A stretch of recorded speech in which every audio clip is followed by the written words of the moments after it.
At Arizona State University, we offer a variety of programs online, designed and taught by a renowned faculty to empower your success. That's why 87% of ASU online graduates stated they were promoted or received an increase in salary after earning their degree. Visit asuonline.asu.edu. When you're ready to pop the question, the last thing you want to do is second-guess the ring.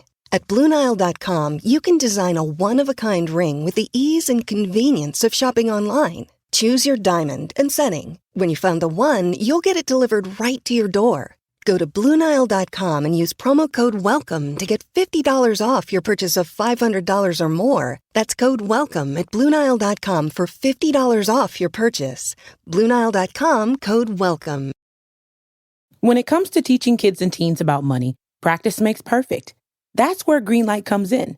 With a debit card and money app of their own, kids learn to earn, save, spend wisely, and invest.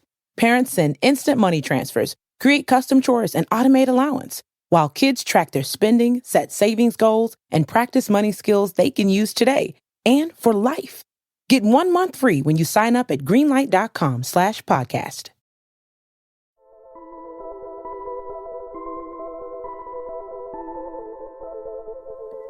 Welcome to Haunting History, the podcast that reaches back into the past for the events that shocked everyone. Tales of true crime, mystery, and the macabre. And when we're lucky, the stories where history and the people who lived it and the paranormal meet. Now, who doesn't live a good ghost story, right? Welcome back to Haunting History Podcast, Season 2, Episode 2, Part 2 of the 3-part series that we're doing, the Black Dahlia. I'm here with Tress. Hello. And Haley. Hi. Today, the day that we're publishing this episode, is the day that Elizabeth Short's body was found. So I want you to imagine yourself, if you're listening to this on the day that it publishes, imagine yourself living in Los Angeles in 1947. It was a chilly Wednesday morning. Betty Bessinger needed to pick up a pair of shoes from the shoe repair. She got herself and her 3-year-old daughter ready to go. She walked down South Norton Avenue in Lamert Park. Halfway down the block, she noticed something in the overgrown lot. At first glance, and just at first glance, she thought it could be a store mannequin. It was clearly a leg and a foot, but it was so white. For that split second, she thought it wasn't real. She looked closer and was shocked to see that it was no store dummy. It was the body of a woman, cut clean in half, and posed with her arm above her head and her legs spread open. Betty gathered her daughter and her wits and rushed down the street. Stopping at the first house she came to, she called the Los Angeles Police Department and then promptly disappeared.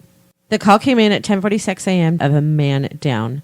Officers F.S. Perkins and W.E. Fitzgerald responded. And I'm going to let Chessa read directly from the LAPD file that I had gotten. Received a call. A man down on Norton between 39th Street and Coliseum in the middle of the block.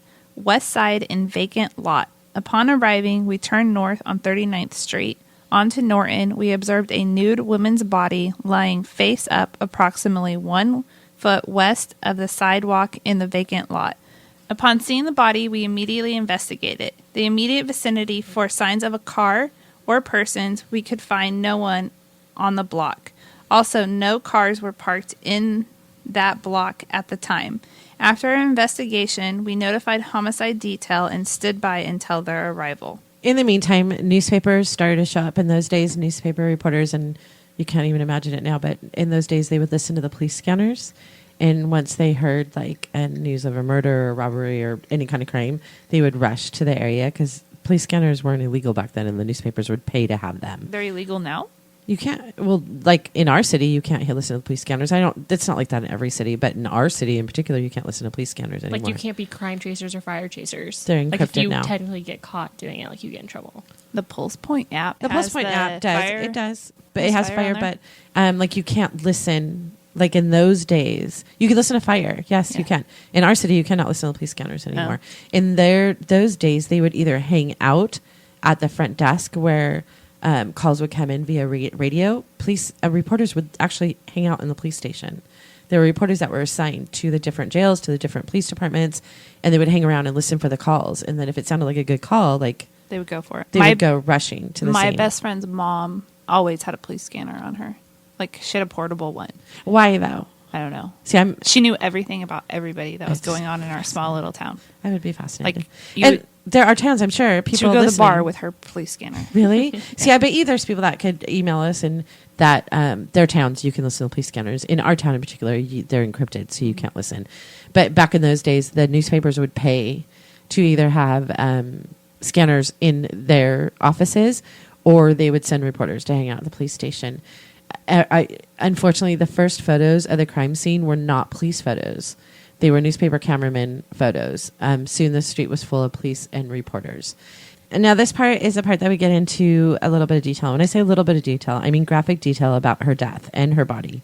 So this is a disclaimer. If you have little ears around or you listen in your car where you're commuting, your kids are in your car, this is not the episode to let them listen in on. As much as we don't want to read this information, it's important to know the level of abuse that Elizabeth endured. They don't know how much happened prior to her death, and since there's no absolute certain knowledge of where she was, although some claim to have seen her, from January 9th to the 15th, she may have been with her murderer all those days. I'm going to let Haley read to you directly from the LAPD file. The body was laying on its back, head to the north, feet to the south, on the west side of Norton Avenue, approximately 2 feet west of the sidewalk. The body had been cleanly severed at the midline, and the lower half was laying about 1 foot to the south of the upper half.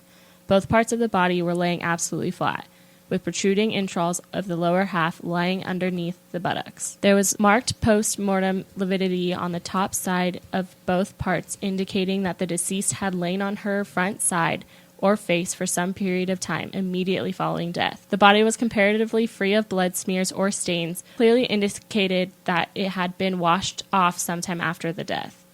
There were several fibers, some of which were recovered and turned over to Mr. Pinker, which appeared to be bristles from a stiff brush in which were adhered to the body, particularly the pubic region, and points of mutilation, all of which included severe lacerations on the forehead, and which appeared to have been inflicted with a blunt instrument. Lacerated left breast, lacerated right breast, and the top of which appeared to have been removed. The area covered by pubic hair was slashed in a crisscross pattern, and the scarcity of hair gave rise to the opinion that it had been cut off rather close to the skin. Note, it was determined later that it had been pulled out by hand. There was also a tic-tac-toe slashing on the right hip. The mouth was badly slashed, approximately 3 inches each way from the corners, and the upper lip was deeply lacerated on the right-hand side. There were strangulation marks on the neck and definite rope or tie marks on both lower legs and arms. There's so much anger directed at her body. Yeah, in the first part of the episode that was last week, you had said that you suspect that it was just like she just ran into the wrong person. Right. But I feel like that's like so brutal. Don't they usually say like brutal crimes like that is like a crime of like Of passion. Passion. Like, Well, no, I knew her. meant- And like also like someone that kills like that, I feel like one has to have experience in a body. Well, and that we get to that. That's Surgical very experience. clearly But like Haley watches also, true crime. But like also that's like so brutal. Like why wouldn't they do that again? Like why wouldn't they find if it was they just randomly found a person? Well, to when kill? I said that she ran into the wrong person, I meant that she ran into the. I didn't mean it wasn't. I didn't mean to imply that it wasn't something Like a she random knew. person. Yeah, I wasn't saying that it was a random person. I was saying that she ran into someone, the wrong person, to be alone, because there's so much anger. I mean, he not only like that's like you kill someone because you've planned to or you have some kind of like obsession with them. right, and they say that. Okay, so clearly she was cut in half, and her blood was drained from her body. That happened after death. What they don't know, the things that they don't know if they happened before death or after death, was the slash marks. And what it was, and I'm going to show you guys pictures. And I refuse to put these pictures on our website. I'm not going to put them on there. They're too grotesque. I want to reiterate, the only reason that we are reading, and we're not reading from the website, we're reading directly from the LAPD file. The only reason that we are telling you exactly what happened to her body, and the reason that we're discussing it, is because, first of all, I want to make her human again. She's not just some moniker of the Black Dahlia. She was a human body. She was a person. And secondly, I think it's important to know the anger involved in what they did to her. This wasn't, I don't feel like it was someone who didn't know her. I feel like it was someone who was just pissed off and angry at her and maybe rebuked by her. They don't know, some of the things that they don't know if it happened before she was alive, before she died, was the slash marks on her face. The murderer cut her from the corner of her lip to almost her ear on both sides. That's one of the few things that I did know about this case, is that, first of all, the only pictures I ever knew of her were of her dead body. Oh, really? Yeah, that's why I didn't know what she actually looked like. But I also, one of the only things I did know is that people said that her face was cut in a smile. In a smile. And I think Yeah. it's called, I think there's a name for it now. There's, like, people refer to it as, like, the Joker, something to do with the Joker. I don't know what it is. Because the Joker was like that big was smile. cut, too. Yeah. He had the scar. They also don't know if her breast was removed while she was alive. Her tattoo was cut. She has a tattoo. She had a rose tattoo on her leg. It was cut out. They don't know if that happened when she was alive or after she had died. They don't know. They believe that the pubic hair was not, it wasn't shaved off. They know that. They feel like it was pulled out by hand. And we don't know if that was while she was alive. We don't know if the crisscross they did, there was a tic-tac-toe, what do you say, slashing on her right hip, which they believe could have happened while she was still alive. The crisscross pattern on her pubic area, it was, they believe that could have happened while she was still alive. Did you get a lot of roadblocks trying to get the reports from the police? No. It was, and anybody can request them. It's not that hard to get the LAPD reports. The thing is, it's not the full report. And I'll tell you why later. But what they do release is really fascinating. It's kind of, you get kind of geeky if you're like me and you love mysteries and you love reading like police files and things like that. It starts with all the pictures that were in her, that they found after her death. But her personal pictures? Her personal photographs, okay. Yeah. So it's just kind of a trip to look at, even though you're looking at a Xerox copy of everything. It's really easy to imagine yourself investigating the crime and kind of seeing it the way the police officer saw it. The police report says that upon the removal of the body by the coroner's deputies, it was found that the grass underneath the body was still wet with dew, indicating that the body had been placed sometime after the dew fell in the early morning hours.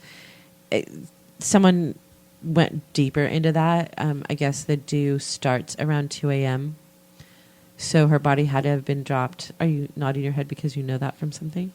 I don't know, from living my life. Like, you know that It starts getting wet outside. All your time hanging out in parks and you're not supposed to? No, I didn't want to say like it's How because often have you been outside at 2 a.m.? I come home from like the bars or whatever and walk across the grass to get in my house. I know that it's wet. Like, Yeah, I don't it's know. after 2 a.m. Apparently it's after 2 a.m. So, what time did they find her body? It was like around 10 o'clock was when Betty Bersinger called in. So sometime between, that's a relatively small window, 8 hours, 2 a.m. to 10 a.m. It's not that small of a window. It's half a day. When you think about it's daytime. an 8-hour shift. Yeah, it is, but I can get a lot of things done in 8 hours. in I don't 8 know. It hours just, when you're not talking to me. but they can. I don't distract you unless it's about the podcast. Then maybe I do.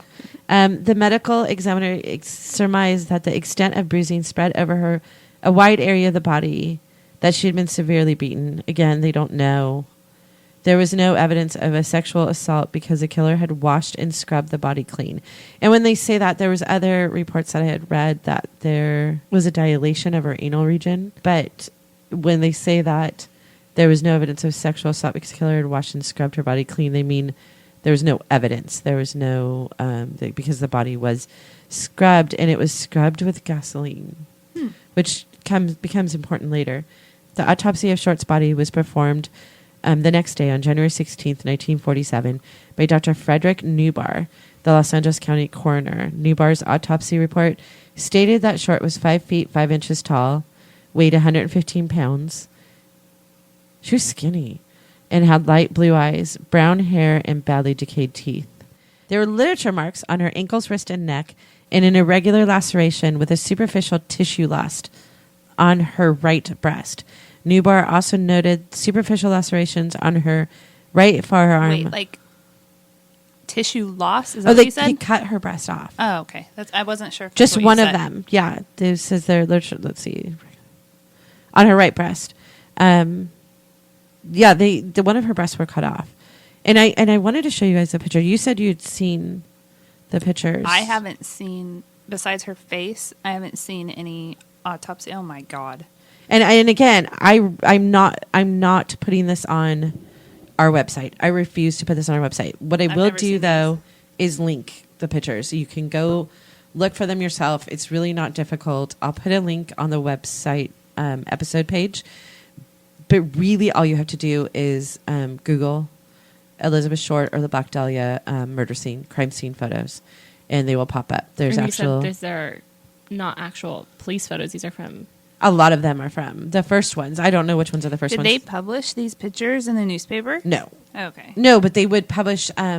There's one, you'll find one if you keep scrolling. There's one where the blanket is over her body, which that they would post that. They wouldn't post the... But her head is still showing. Yeah, they would post. There's some the morgue photos. The one photo of just her face is a morgue photo, and there's a museum in L.A. Museum of Death claims to have the original morgue photos, but they're actually online. You can find them online, but it's graphic. I cannot warn you enough. If you cannot, I have to, before I can even look at them, I have to sort of disassociate myself. Because it's hard to imagine that's a human body. Mm-hmm. The level of mutilation is extreme. You can see the injury on her leg. I mean, you can see where they cut out the rose tattoo even. I feel like it's one of the most graphic pictures of any crime scene I've ever seen. Well, because it's the most famous. It doesn't mean that it's... There's a police officer who said there were more heinous crimes that committed in L.A. alone in 1947 than the Black Dahlia murder. This, again, became a famous case for whatever reason. This one was picked up. Maybe because it was unsolved. Maybe because it was in Lamert Park. And I don't know. It was the association close to Hollywood. The fact that she was 22. I don't know what made this case take off the way that it did. But it is... The photos are... I can't stress it enough. Just really... Tress is still looking at them. And I can't believe you've never seen them before. I've only seen that face, the face shot. Oh, that's crazy. There's so many more. Well, there's even a T-shirt made of her face. That's ridiculous. That's horrifying. That's creepy. And the way she was posed. Did you stop for a second? I mean, the grotesqueness of it, but the way that she was posed was, he took the time to pose her. He put her hands over her head. Yeah, like he didn't just dump a body. He didn't just dump a body. He put her hands over her head and sort of like, I give up. Like, I can't fight back. And then spread her legs the way that he did. He didn't just stop her. He was angry at her. They talk often about the fact, like Haley said, because she's our little crime girl, that it had to have been someone who had anatomy experience. Because her body was severed in a way that between the lumbars, between in her spine. So that it was a clean cut. Yeah. I mean, I wouldn't know how to do that, so that's why I have to assume that it's someone who understands that. But I don't know. It just seems so like detailed and like... It wasn't. It was someone who knew her. It was someone who was mad at her. It wasn't just someone who was mad at women. Yeah, that's what I mean. Like, I feel like for something that's like that brutal, like that would be like serial killer. Like, why wouldn't he do that again? Like, you know what I'm saying? Like, I feel like it was something that was specifically towards her. The Homicide Bureau speculated Elizabeth had been tied up, and this is really sick too, had been tied up spread eagle, either in a standing or suspended head first by a makeshift system of ropes and pulleys. Now, I find that very specific.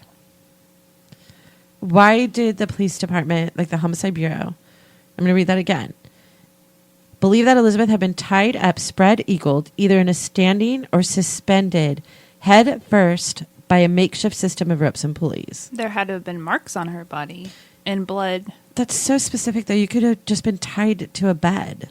But if they're saying that her head was down, right? That's what it seems like to me. There's probably the blood pooling in her head that you couldn't see. That's not, you can actually find the autopsy online. It doesn't say that, though. That's what I'm saying. I feel like the police I mean, I know the police know more than what we know, obviously. They do know that she was kept bound in this position for an unknown amount of time before and after death. The literature marks on her wrist and ankles and impressions made by rope were indented on the front, back, and left side of her neck. And this is, do you know how she died? Do you have any idea how she died? No, like what actually killed her? What actually killed her? No. What do you think actually killed her? What do you think? I feel like loss of... Well, we don't know if all that crazy stuff happened before or after she died, right? Well, no, she was cut after. She was cut after. Right, but a body can be drained without being cut in half. I mean, they do it all the time. So in is that how autopsies. she died? No, I'm asking you. What do you think? I don't know. Do you have any? No, I don't know. It's kind of shocking, actually. Scared or No, fear? it was no. Heart Kind attack? of, yes, actually. Breathing? The cause of death was listed as blunt force trauma to the head and hemorrhaging and shock. So she died. She may have died just of shock. I mean, she was blunt force trauma too, but they say that she was bleeding, that she bled a lot. And I mean, this is where I go back to her tattoo being cut out before she was dead. And I believe the tattoo was cut out to make it so her body wasn't identifiable. What? She had a tattoo then? The tattoo would have been identifiable. I know, but It would have I'm just made it saying, easier to like, figure out who she this was. was 1947. It was not normal to have a tattoo. No. Women didn't have tattoos. No, not very many. Which No, gives they you, didn't. I know, that's what I'm giving. It gives you another idea of Who she was. she was sort of a wild, that she may have been more wild. A knife was used to cut open her cheeks from each corner of her mouth, leaving a gaping injury from ear to ear. She was then cut in half the waist, and her body was drained of blood. They don't know that if it's before or after. facial cuts? They don't know that? They don't know if her facial cuts were before or after. It was determined that the murderer must have had knowledge in the medical field, as the body was severed in such a way that they must know anatomy. The body had been cut completely in half by a technique taught in the 1930s called a hemicorpoectomy. And I had to use Google to figure out how to pronounce that, and I may still not be pronouncing it correctly, but I tried. The lower half of her body had been removed by transecting the lumbar spine between the second and third lumbar vertebrae, thus severing the intestine at the duodenum. Newbar's report noted very little bruising along the incision line, suggesting that it had been performed after death. Thank God. The cause of death was determined to be hemorrhaging from the lacerations to her face and the shock from blows on her head and face. From the police report again, immediately after their arrival at the county morgue, police photographs were made of the body and fingerprints were taken, and a search of our records failed to establish identification, and a dead body report was made under the name Jane Doe No. 1, which I'm assuming it was to mean that she was the first Jane Doe of 1947. Maybe, yeah. Enlarged photographs of the victim's fingerprints were wire photoed on what was pretty much the first fax machine. It was a Soundex. To Washington, D.C., the victim was positively identified as one Elizabeth Short, Santa Barbara Police number 11419. She had been booked by the Santa Barbara Police Department September 1943 for 700 KWIC, which was minor drinking in public place. I wonder how long it took them to identify her. It was super fast, believe it or not. That's crazy. No, it was fast for sure for 1947. But the thing was, and this is what I found in the FBI files. Now, this wasn't in the police files. This was in the FBI files. One of the newspapers are the ones that helped with this Soundex machine. The Soundex machine was the precursor to the fax machine. And I guess one of Hearst's papers owned it. So they were telling the police that they should get, if they helped them send the fingerprints to Washington, to the FBI, that they should get first dibs on any scoops in the story. The newspaper, the Hearst paper, which was, I think, the Herald Examiner. The newspapers, they were like gangs. Like, they fought each other for the scoops. Like, it's not now. I mean, now Joe Blow and Facebook can put a live video and undermine the news media outlets now. Back then, the papers had to fight tooth and nail to get the scoop on any story. And apparently it was one of the newspapers that had helped with the Soundex machine to literally what we would call fax the fingerprints. The fingerprints, for some reason, they got good fingerprints off her. They had to be enlarged. But she was identified within, I want to say, I wrote it down somewhere, 56 minutes once they sent the fingerprints over. She was identified within like 56 minutes because they didn't have a computer system to run the prints through. Like, and they had to they had them big magnifying glass. I know. Compare, but for whatever reason, they had to have had an idea who she was. Maybe, I don't know. They found out really quickly, and it was because her fingerprints were taken twice. Once in Santa Barbara in 1943, and once when she tried to get the job at Camp Cook. She had to be fingerprinted to get that job. So her body was identified almost immediately, and from the time that they sent her to Washington via what would be ultimately become known as a fax machine.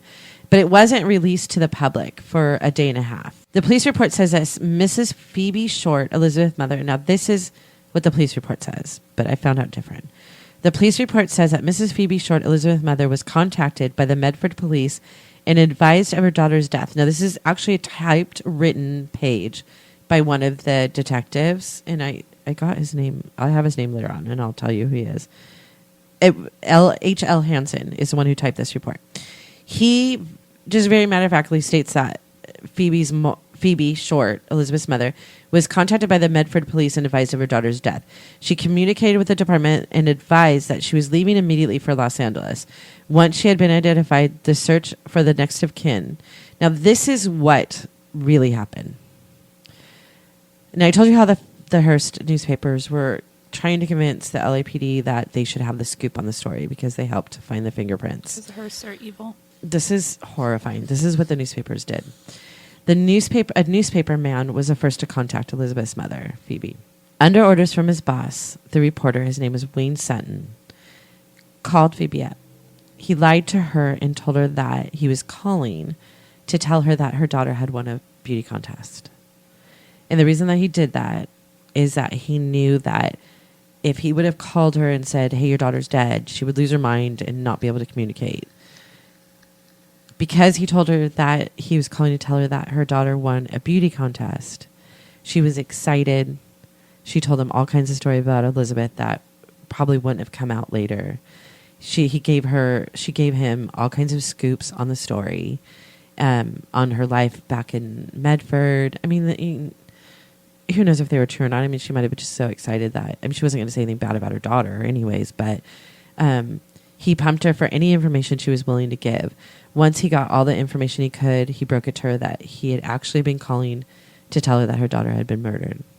The paper that he worked for offered to pay for Phoebe to come to Los Angeles, but not because of what he had just done to her, but because they could control who and if anyone spoke to Phoebe.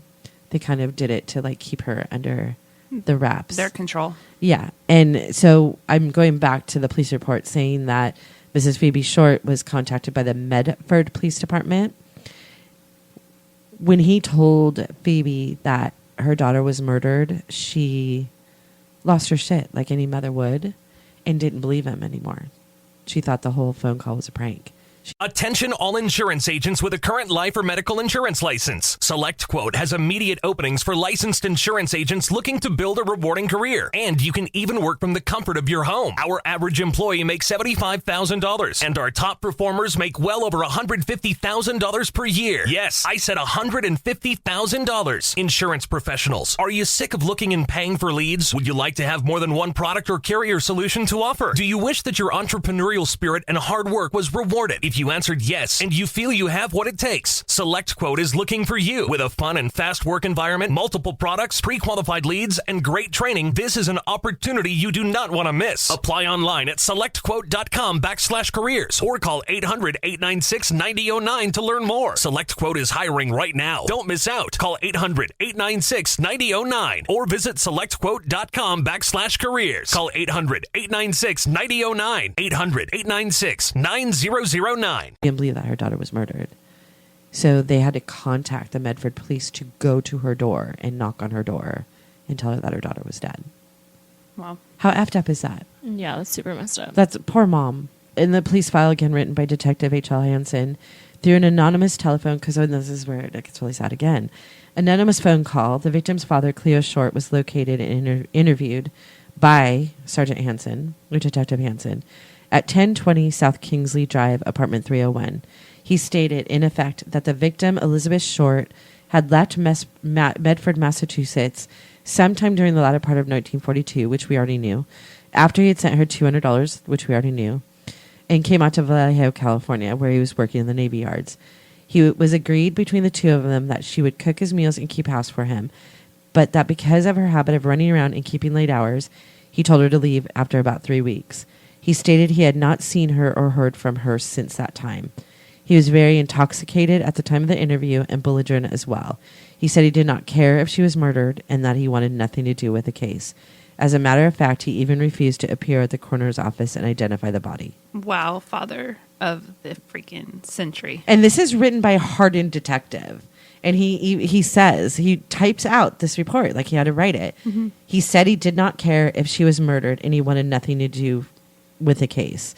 As a matter of fact, he even refused to appear at the coroner's office and identify the body. Was he heavily investigated or no? No, I mean, the police treated everybody like a suspect, so he was at least, his alibis were at least checked, but no, he wasn't considered a suspect. I just think it's so telling when you're reading something. I mean, I'm so capable of going back and I'm reading this report that was written 72 years ago, and this hardened detective who's seen murders, for the whole time he was a detective and a police officer, and he writes that as a matter of fact, like his wording, as a matter of fact, he even refused to appear at the coroner's office to identify the body. I feel like the detective was just as shocked as I am reading it now, and you guys hearing it now, that a father would be so cold. And here's the thing too. I'm sure that the newspapers, I'm sure he knew his daughter was dead before they found him. I'm sure her name and her picture was all over the paper before he even, I don't think that the detective surprised him with the news because of the way that it was back then. I'm sure that, and they couldn't find the father. It was an anonymous telephone call that said where the father was. So they finally got to the father, except for the fact that they're still asking him to identify the body. But, the mom would have been on her way. You still have to always have a physical identification. They had already said that the mother was on her way to identify the body. So maybe they wanted more than one person, or it was going to take her time. It's not like flights today, 1947, the flights aren't today. Like her immediate arrival in LA wasn't going to be immediate. I mean, she found out on a Thursday morning or whatever, Thursday or Friday morning. She may not have been able to fly out till the following Wednesday. Do you know what I'm saying? So I don't want to judge I don't want to judge Cleo Short. Why? Because who knows if he was drunk because he had read the paper. He found out his daughter was murdered in the most. He wasn't a good guy.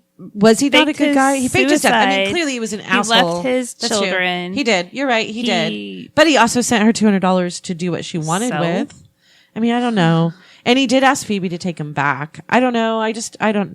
I don't know why I picture all these things, but who knows? Maybe he saw in the paper that his daughter was brutally murdered and he didn't save her. If anything, he sent her the money to come to California all the time.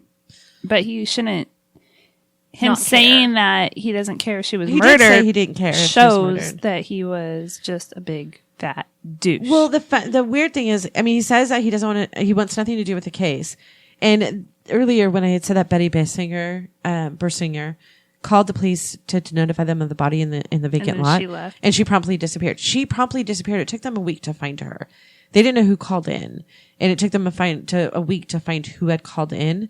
And the reason that she disappeared was because she didn't want to the case was so immediately sensationalized. Well, she didn't want anything to do with that everybody either. Minded their own business. And she didn't want anything to do with it either. She wanted nothing to do with the case or the sensationalization of it or the newspaper articles or people camped out on her front yard. She didn't want that either. So, I mean, the fact that he doesn't want anything to do with the case, I understand that. The police released a daily police bulletin to other officers titled Wanted Information on Elizabeth Short between the dates of January 9th and January 15th, 1947. It went on to read, description, female, American, 22 years old, 5 feet 6 inches, 118 pounds, which was a little different than the coroner's report, which, who knows. Black hair, green eyes instead of blue. Very attractive, bad lower teeth, fingernails chewed to the quick. The subject brutally murdered, body severed, and mutilated on January 15, 1947 at 39th and Norton. Subject on whom information wanted last seen January 9th, when she got out of a car at the Biltmore Hotel. At the time, she was wearing a black suit, no collar on coat, probably cardigan style, fluffy white blouse, black suede high-heeled shoes, nylon stockings, white gloves, full-length beige coat, and which ended up being Ann Toth's coat, by the way. Carried a black plastic handbag, 12 by 8, which she had a black address book. Subject readily makes friends with both sexes and frequenting cocktail bars and night spots. On leaving the car, she went into the lobby of the Biltmore and was last seen there. Inquiries should be made at all hotels, motels, apartment houses, cocktail bars, lounges, and nightclubs to ascertain whereabouts of the victim between the dates mentioned. In conversation, subject readily identified herself as Elizabeth or Beth Short, and that was signed kindly C.B. Horrell, Chief of Police, Los Angeles, California. Once the identification was made of Elizabeth's last days were quickly determined. As you can imagine, the first person they wanted to talk to was a man named Robert Red Manley. He was a gentleman who was seen dropping her off at the Biltmore Hotel, and he was identified by Dorothy French as the man who had picked up Elizabeth in San Diego. He was the first and only serious suspect in the first days of the discovery of her body. Manley was detained on January 20th, 1947, and we'll get more into him later, but during an interview, the married man told how he'd initially picked Elizabeth up on a San Diego street corner, how they'd spent an erotically uneventful night in a motel, and how he had dropped her off at the Biltmore Hotel in January. Erotically uneventful. What the heck is that? They didn't have sex. But what's erotic about it? So he's saying erotically uneventful. He's saying that it was uneventful. Night in the motel, and how he had eventually dropped her off at the Biltmore Hotel on January 9th. He finished with, "I'll never pick up another dame as long as I live." Manley was soon set free for his solid alibi for January 14th and 15th and for passing 2 lie detector tests. The interesting thing is that he says he picked her up in a corner in San Diego, sort of implying that she was hanging out on street corners picking up men. Now, he was not a military man. He was a salesman. So, like, the whole idea of her being, like, interested in just military men just went out the window. Ride. She needed she had to get out of the French's house because they were over her. And she had to, she wanted to get back to LA. Dorothy, whom Elizabeth was staying with in San Diego, was the one who gave the police his name. And he found out about the police looking for him in the paper while in San Francisco. The newspaper again found him rather his wife, actually, before the police. They showed up at her apartment and began speaking to the wife first. She stood by her man throughout the questioning and the media frenzy that followed. Now, she was really pretty too. And I'm going to put their picture. I'm going to have to include a picture of Robert Red Manley. His wife was really pretty, and she was pregnant apparently. And she stood by her man. She knew that he spent the night in the hotel he admitted it. He says they didn't have sex, but he did pick her up on a street corner, and she stood by her man.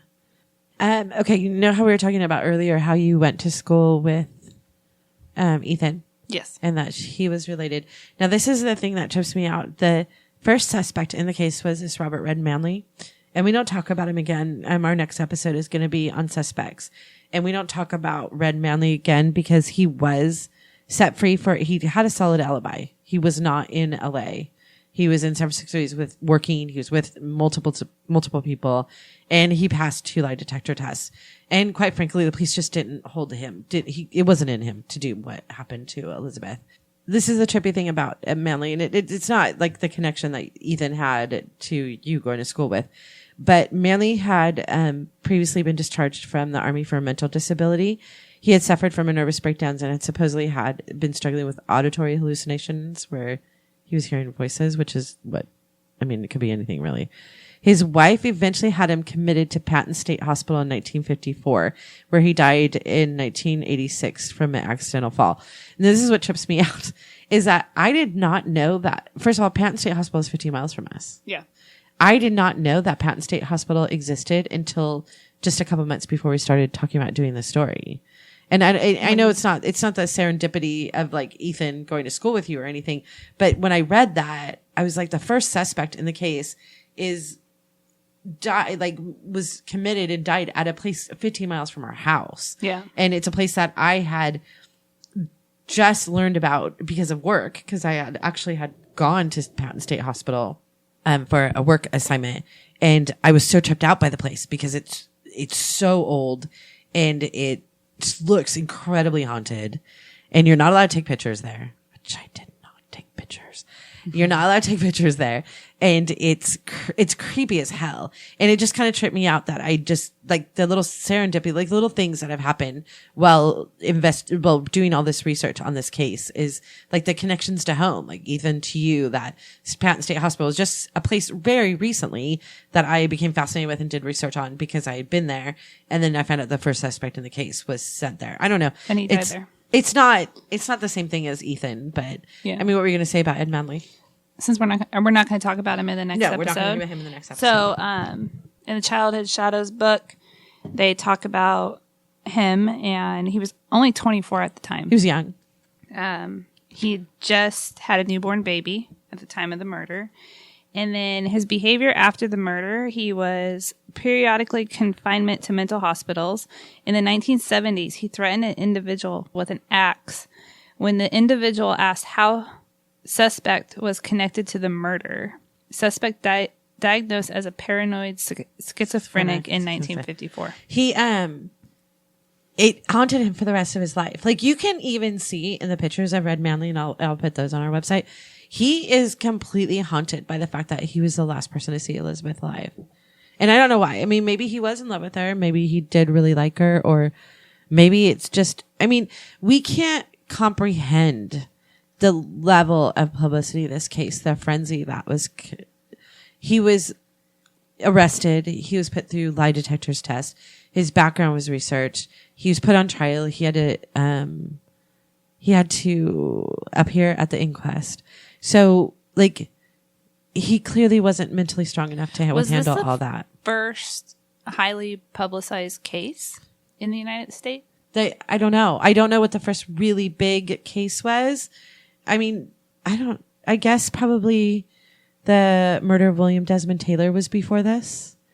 The death of Valentino. I know. We need to do an episode. He was a silent movie star. No, he wasn't a silent movie star, but a silent movie star was involved in that murder case. That's why I don't know about it. Yeah, I don't know. I mean, the newspapers and media and radio and stuff was just huge back then. So, and people didn't know how to deal with it. I mean, I don't think people know how to deal with it now. If you were just instantly thrown into a case and berate, and people are following you and camped out in front of your apartment, and I mean, I can totally see how it would mess with you. Yeah, regardless of you being guilty or not. Yeah, and he clearly was not mentally strong to begin with, and he was. It affected him for the rest of his life, for sure.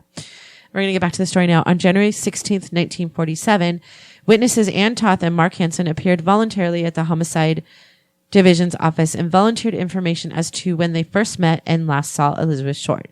Ann Toth stated that she had met the victim sometime in August, and being impressed with her story of not having a place to stay, invited her to a room with her, which was the home of Mark Hansen, which is a different story that someone else had said.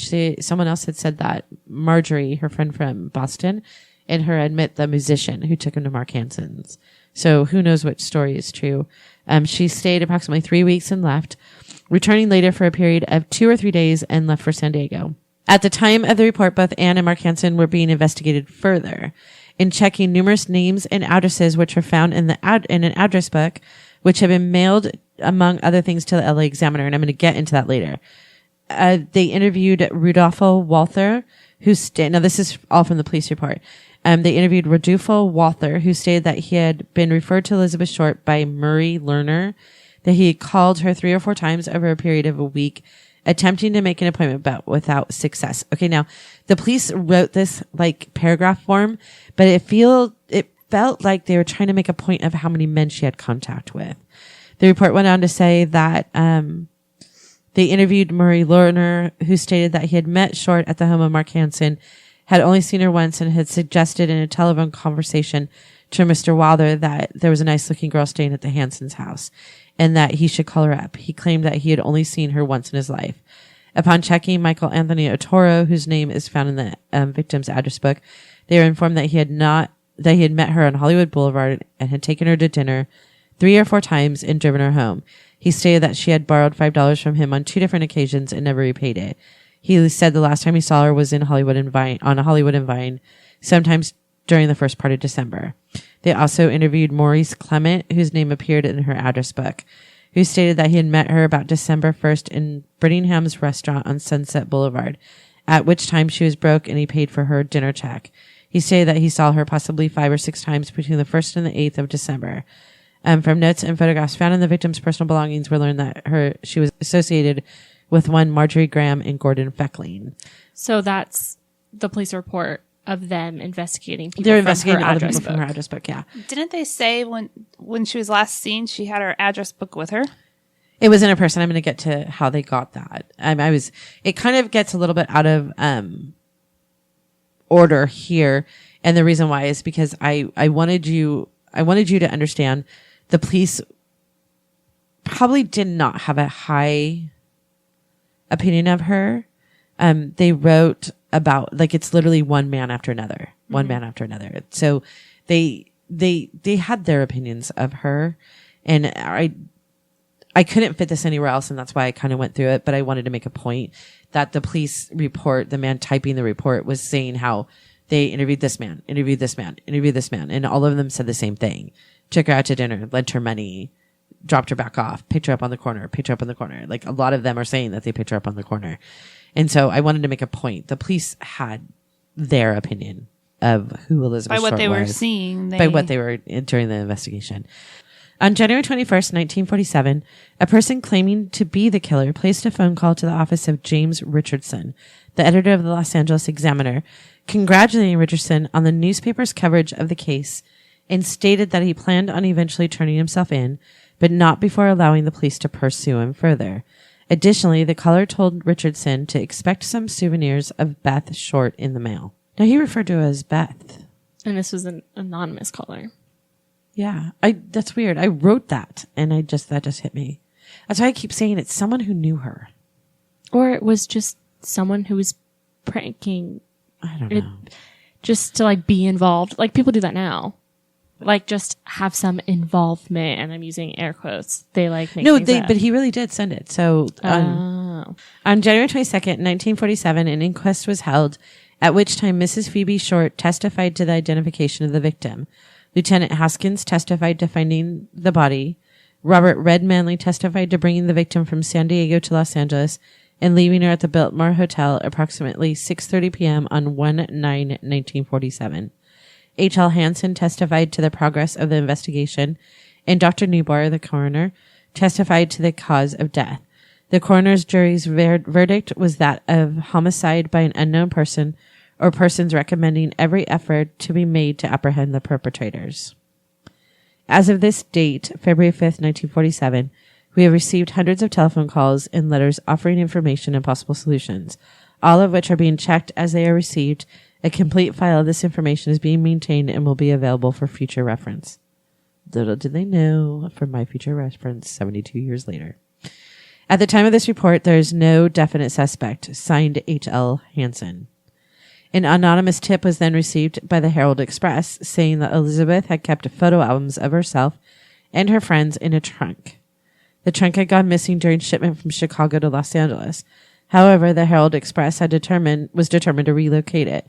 They found it at the Greyhound Express station in downtown Los Angeles.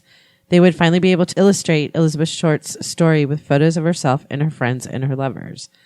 Then on January 24th, a manila envelope was discovered by a U.S. Postal Service worker. The envelope had been addressed to Los Angeles Examiner and other Los Angeles papers. That's in quotes. With individual words that had been cut and pasted from newspaper clippings. Okay, this is super creepy, and I'm going to have this on our episode page too. Also, in a large message on the face of the envelope read, "Here is Dahlia's belongings, letter to follow." The envelope had Short's birth certificate, business cards, photographs, names written on a piece of paper, and an address book with the name Mark Hansen embossed on the cover. The packet had been carefully cleaned with gasoline, similar to Short's body. So the police 100% believe that this packet was mailed by the murderer because it was killed. They had kept that from the public, that the body was cleaned with gasoline. And then the letter arrived cleaned with gasoline also. This information was not released to the public, which is why when they received the letter also cleaned with gasoline, they believed it was in fact sent from the killer. Despite the efforts to clean the packet, several partial fingerprints were lifted from the envelope and sent to the FBI for testing, but the fingerprints were compromised in transit and could not be properly analyzed. No one explains, and I've looked everywhere, what that means, compromised in transit, like what happened to it. It could have maybe the receptionist at the FBI opened the envelope and touched it. I don't know. The same day the packet was received by the examiner, a handbag and a black suede shoe were reported to have been seen on top of a garbage can in an alley a short distance from Norton Avenue, only 2 miles from where the body was found. The items were recovered by the police, and they were also wiped clean with gasoline, destroying any fingerprints. Red Manley identified the purse and the shoe that it did in fact belong to Elizabeth Short. The Los Angeles Police Department interviewed over 150 men in the ensuing weeks, whom they believed to be potential suspects. They also requested a list of all the medical students at the University of Los Angeles, again believing that the killer had to have medical training. They painstakingly went through the list one by one to eliminate suspects. Police also interviewed several persons found listed in Hanson's address book by that thing that I had read earlier, including Martin Lewis, who was another one, who had been an acquaintance of Short's. Lewis was able to provide an alibi for the date of Short's murder, as he was in Portland, Oregon, visiting a father-in-law. A total of 750 investigators from the LAPD and other departments worked on the case during its initial stages, including 400 sheriff deputies and 250 California State Patrol officers. Various locations were searched for potential evidence, including storm drains throughout Los Angeles, abandoned structures, and various sites along the Los Angeles River. But the searches yielded no further evidence. Councilman Lloyd G. Davis posted a $10,000, which is equivalent to about $110,000 now, reward for information leading to police to the Short's killer. The problem is, after the announcement of the reward, so many people came back forward confessing, most of which the police dismissed as false. Several of the false confessors were charged with obstruction of justice. Why would a reward make people confess? They wouldn't be able to keep the money if they were in jail. I know, they're not thinking straight. I mean, if you're That going makes no sense. you're going to confess to a brutal murder. You're not that smart anyway. Yeah, you're not really thinking straight. The what I had read too is there was also a woman who confessed to murdering her. I was thinking that earlier. I was like, because how all these people talk about how like pretty she was, whenever I was like, what if it was a girl that was like jealous of her? Well, they say that there's a lot of different reports connect her to the lesbian community too. That she wasn't particularly just into men; she was also into women too. That's Which interesting. it's so funny because though one of the reasons they say that she was cut in half, which is so gross, is because it was not to be brutal. They did it because it would be easier to manage her body. Transporter. Yeah. How Yeah. sick is that? It's gross. I can't. And I want to say there was something like 60 different confessions. The woman that confessed though, she was taken rather seriously enough that she was in several newspapers, and she had brutally beat up her cousin or something who ended up in the hospital and stuff too.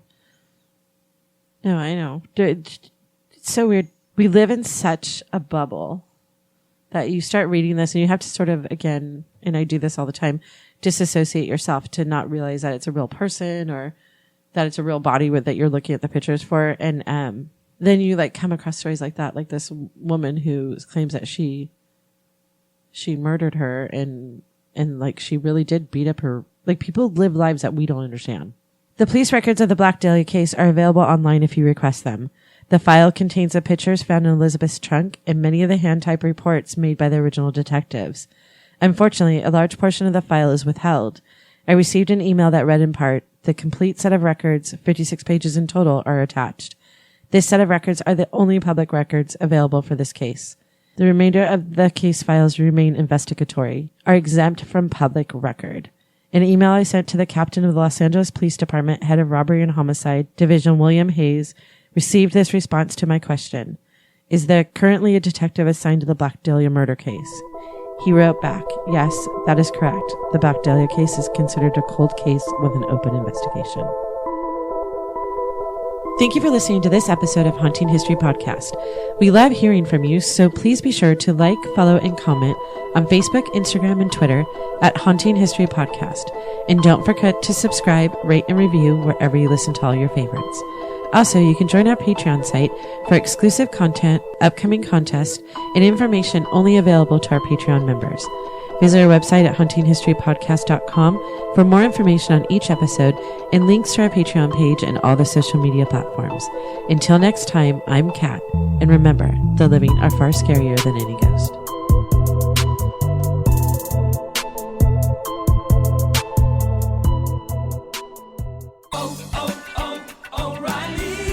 Derek's O'Reilly Auto Parts story. After the third time jump-starting my car, I finally realized my battery was dying. So I stopped by O'Reilly to have it checked. They tested it right there in the parking lot. It was bad, real bad. But they helped me find the right battery for my car and even installed it for free. Now my car starts like new. O'Reilly Auto Parts. When it comes to teaching kids and teens about money, practice makes perfect. That's where Greenlight comes in. With a debit card and money app of their own, kids learn to earn, save, spend wisely, and invest. Parents send instant money transfers, create custom chores, and automate allowance, while kids track their spending, set savings goals, and practice money skills they can use today and for life. Get 1 month free when you sign up at greenlight.com/podcast.